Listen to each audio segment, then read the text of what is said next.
Amazing Kids Pusat. Ayo subscribe. Mengenal terapi untuk anak berkebutuhan khusus. Kenali jenis-jenis terapi untuk anak berkebutuhan khusus agar manfaatnya dapat dirasakan secara maksimal, Bun. Mengapa terapi diperlukan?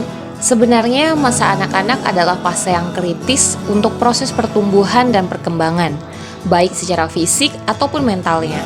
Untuk mengurangi gangguan kesehatan dan kelainan fungsi, dokter biasanya menyarankan untuk melakukan terapi. Berikut ini beberapa terapi anak berkebutuhan khusus yang perlu Anda ketahui. Terapi fisik. Terapi jenis ini sebenarnya bermanfaat untuk menangani kekurangan fisik dan juga gangguan pada gerakan. Terapi fisik ini terbagi menjadi dua jenis. Ada yang dinamakan terapi fisik pasif. Biasanya gerakan fisik dilakukan oleh bantuan terapis, sedangkan terapi fisik aktif, gerakannya dilakukan sendiri oleh pasien terapi. Pasien bisa melakukan perlawanan gerak terhadap terapis untuk memperkuat bagian otot tertentu.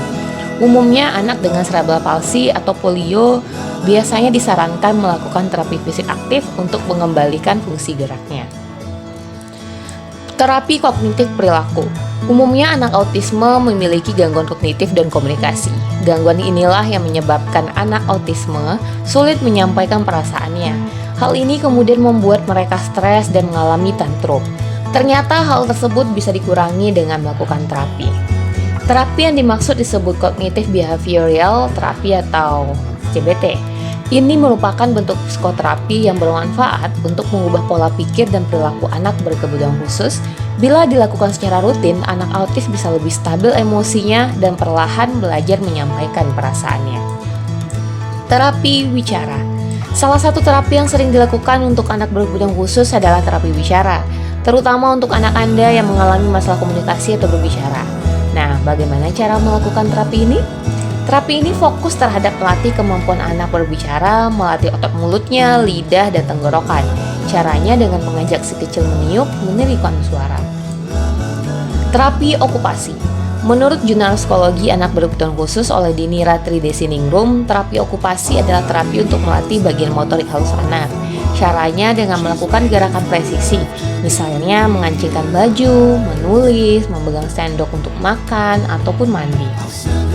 Kemampuan ini diperlukan untuk aktivitas sehari-hari, sehingga penting untuk kemandirian dan kualitas hidup anak. Terapi okupasi sering diterapkan pada anak yang mengalami sindroma Down. Dalam penelitian sari pediatri, terapi sensori integrasi memanfaatkan panca indera anak berkebutuhan khusus, terutama keseimbangan, sentuhan, dan kesadaran akan posisi dan gerak tubuhnya. Terapi ini bertujuan membantu anak dengan gangguan belajar, perkembangan, dan perilaku. Terapi untuk anak berkebutuhan khusus sebenarnya sangat banyak jenisnya. Pemilihan terapi perlu disesuaikan dengan kondisi setiap anak. Ayah bunda, apapun keluhan buah hati Anda, percayakan kepada kami di Amazing Kids.